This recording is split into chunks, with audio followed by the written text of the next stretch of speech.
ربنا لما حذر آدم عليه السلام من إبليس قال له إن العواقب هتبقى على آدم أكتر من زوجته، يعني حواء مش هي اللي عليها اللوم الكامل زي ما ناس كتير بتعتقد. آدم عليه السلام هو اللي هيتحمل المسؤولية وهو اللي هيتعب لو وقع في المحظور، وحواء بريئة تماما من غوايته كما هو متداول. طيب ليه وإيه الدليل؟ هقول لك الدليل من القرآن الكريم، وهتعرف الحقيقة الكاملة في الموضوع ده بإذن الله. يلا نشوف.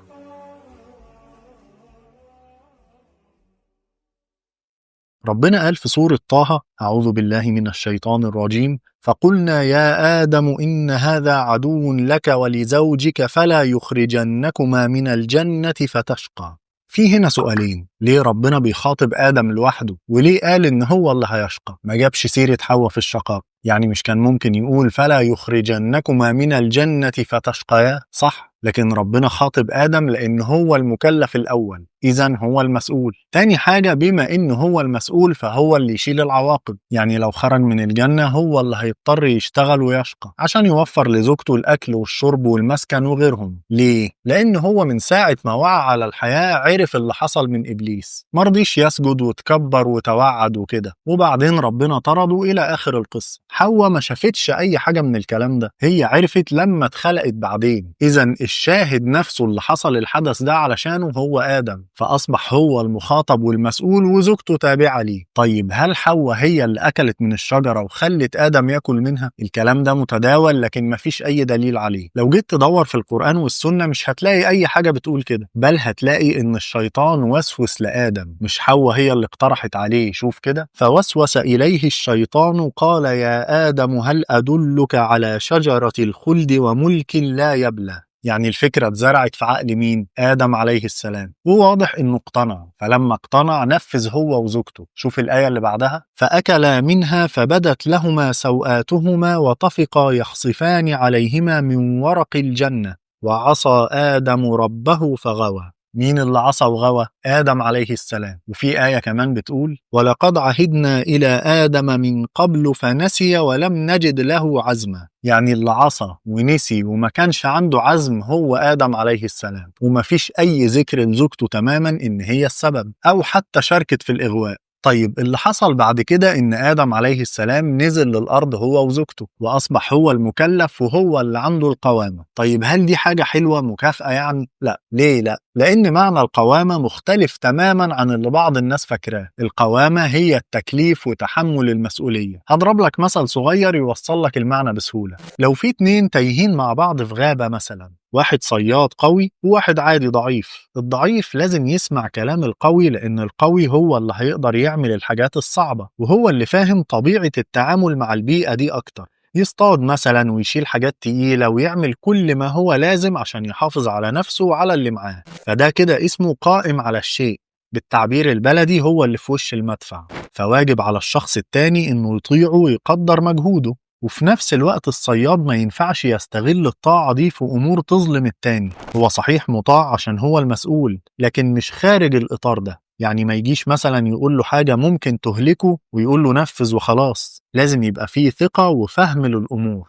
فالقوامة أصبحت شيء تقيل على صاحبها ويسير على التابع، لأن التابع ببساطة لو حس بظلم بين ممكن يمشي وشكرا، لكن صاحب التكليف لازم يأدي دوره ويكون كمان حريص إنه ما يظلمش، فالموضوع مش سهل. طيب يحصل إيه لو حد من الطرفين أخل بالقانون ده؟ نشرحها بواقعنا الحالي. لو في راجل استغل الموضوع ده بشكل ما يرضيش ربنا، عمال ينهي ويؤمر على مزاجه مش داخل إطار التكليف والمسؤولية، يعني هو مش قايم بدوره أصلا اللي هو توفير الأكل والشرب وضروريات الحياة، وكمان عمال يبهدل اللي معاه بظلم، مش بيتعامل بما يرضي الله، وحاله مش كويس خالص. ده كده لازم أهله ينبهوه. الأول زوجته توضح له إن هو اللي بيعمله ده حرام وما يرضيش ربنا، وإنه لازم يمشي في الطريق الصح، لأن هي لو ما عملتش كده وفضلت ساكتة هتشيل ذنب هي كمان. طيب إيه الدليل؟ شوف الحديث ده وتعالى نعرف علاقته بموضوعنا. النبي عليه الصلاة والسلام قال: لولا حواء لم تخن أنثى زوجها الدهر.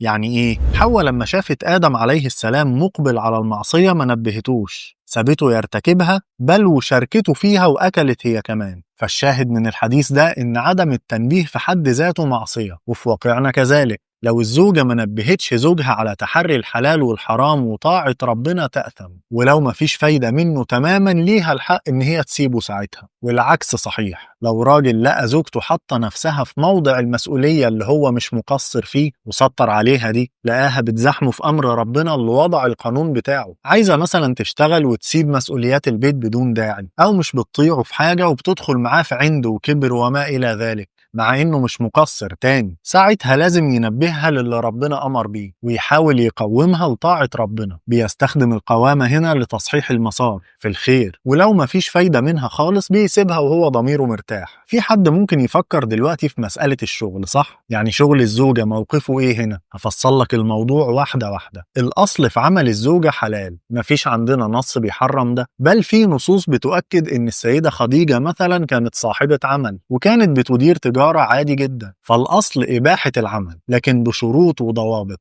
ركز بقى معايا، لو في واحدة عايشة ظروف بتجبرها على العمل، مفيش حد ممكن يتكفل بشؤونها، مفيش زوج، مفيش أهل، أو في بس غير قادرين، وهي طبعا عايزة تعيش بالحلال، فطبيعي جدا إنها تنزل تشتغل، ده ما فيهوش مشكلة. بس هي لازم تضمن لنفسها سلامة دينها الأول، يعني تحافظ على نفسها من الفتن في الشغل ده، يبقى ما فيهوش اختلاط يؤدي المفاسد، تحافظ على حشمتها، تكون جادة في التعامل عشان ما تبقاش مطمع، وهكذا. وقبل ده كله لازم طبعا تعرف طبيعة الشغل حلال ولا لأ. طيب لو في حالة إنها مش محتاجة فلوس بس عايزة تشتغل، نفس الشيء لازم تراعي الضوابط دي كلها وتتوكل على الله. طيب لو متزوجة، هنا بقى في تفصيل، خلي بالك أنا بنقل لك اللي عليه أهل العلم، يعني ده مش رأيي الشخصي ولا اجتهاد مني خلاص. لو كانت متزوجة وزوجها مش متضرر من شغلها والأمور كلها تمام يبقى تمام، لكن لو حصل تقصير في البيت أو الزوج غير راضي ما ينفعش، لأن زي ما قلنا في الأول الشقاء ده مسؤوليته هو، فموافقته بناء على تقييم الأمور هي الفيصل. وهو لو متجوز واحدة فاهمة دينها كويس غالبا مش هيبقى في بينهم أي مشكلة في أي قرار يتفقوا عليه، هي هتبقى فاهمة إنها ما ينفعش تاخد وظيفته في الحياة اللي هي ما تكلفتش بيها أصلا، أو هتشتغل وتساعده لما يتفقوا، وهي خلاص عارفة حدودها بره البيت عاملة إزاي. من الحاجات المهمة جدا في العصر ده هي التفقه في أمور الدين بالذات للبنات.